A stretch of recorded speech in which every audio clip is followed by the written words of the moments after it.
Former LA City Fire Chief Kristen Crowley releasing a statement over the weekend after she was demoted by Los Angeles Mayor Karen Bass. Mayor criticized Crowley's response to the Palisades fire. However, many people feel Mayor Bass should not have fired Crowley. KTLA's Annie Rose Ramos live now in Venice with more reaction. Annie Rose, good morning. Hi, Jess. Good morning to you. Mayor Karen Bass saying she is acting in the best interests of LA's public safety by removing former Fire Chief Kristen Crowley from her role, replacing her with an interim fire chief who has over 40 years experience on the job. But this morning, the fire union fighting back, saying Crowley was terminated for telling the truth. Let me just be clear about the budget. The fire department was not cut. I have done 2 budgets in my time here. In both budgets, the budget was increased, and I will anticipate that it will be increased this time as well. All right, we're standing here. Councilwoman Tracy Park, thank you for joining us. What is your initial reaction to the mayor's move of removing a former Fire Chief Kristen Crowley? Well, you know, I am disappointed and surprised by this decision. And I want to be very clear, I was not consulted about this or given the courtesy of a heads up about it, even though others apparently were. And as the council member for the district where this devastating tragedy occurred, as the person who has been on the ground every day and will be for years to come, dealing with the fallout of this and traumatized, displaced residents, it's concerning and disappointing.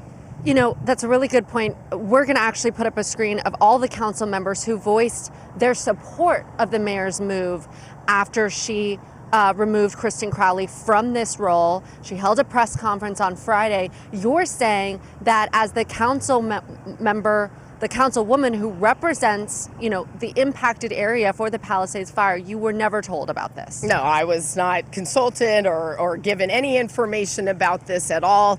I learned about this when I was bombarded by media requests in the middle of a city council meeting.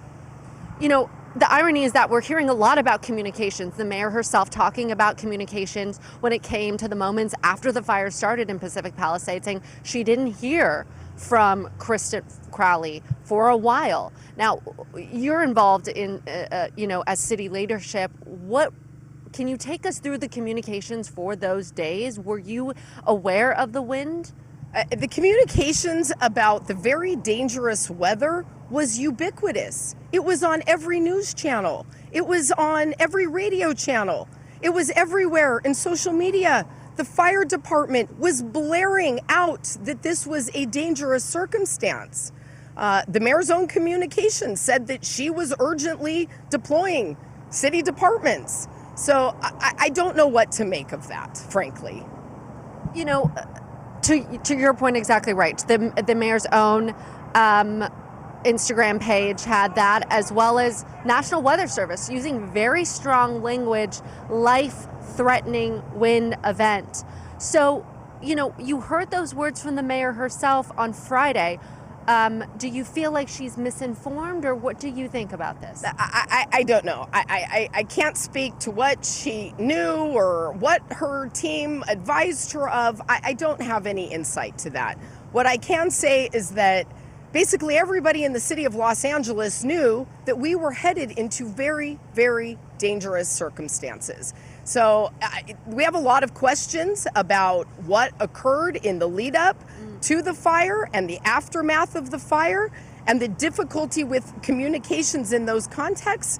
But what her communications were with the chief, I can't speak to that. As a leader, as a representative of the impacted area of the Palisades fire, what is your biggest concern moving forward? Well, my biggest concern about this moving forward is that we continue to keep our focus on righting the ship with infrastructure and public safety here in Los Angeles. You know, Chief Crowley has been very clear and consistent in her message from day one that our fire department does not have the staffing and resources that it needs to keep Los Angeles safe on an average day. She warned the mayor and the fire chief in early December that she did not have what she needed to prepare for or respond to a major emergency like a wildfire. And that is why I and members of the union went to Fire Commission on December 17th to stand in solidarity with the chief, united in our focus on righting the ship on these issues, so what happened in the Palisades doesn't happen anywhere else. So the mayor saying that budget, there were no cuts to the budget, true or false? There were operational impacts because of the eliminated civilian positions, and I went to bat. One question, true or false? The amount of money in the initial tranche allocated to the fire department, which included elimination of civilian positions and overtime hours, absolutely impacted the chief's ability to do what she needed to do, which is in the initial tranche that they were provided, it wasn't enough, which is part of why we went to Fire Commission on December 17th and said, this urgently needs to be fixed now. Councilwoman Tracy Park, thank you so much. We'll send it back to you guys in the studio. Annie Rose, I just want to ask the council member why it's so difficult to answer that question. Was the budget cut or not? Or is it just an accounting It's issue? the same, was the budget cut or not? Is it true or false? Is it a yes or no? Is it accounting? Because it seems like I know it's a complicated. It is complicated, and it's not a yes or no question. But the mayor saying no. The mayor answering it very clearly, no, it wasn't cut. The budget was done in two parts. The first part was not enough to give the department what they needed under the circumstances, which is why we went to Fire Commission in December and said we have got to make this right now. So there was a cut for that first tranche. The first tranche was not, if you look at the first tranche,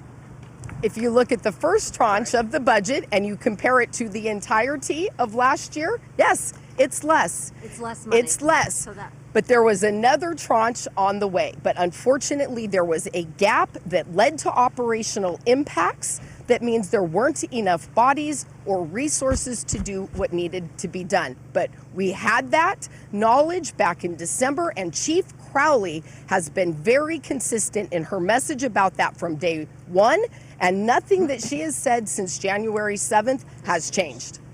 Thank you, Councilwoman Park. Send it back to you guys.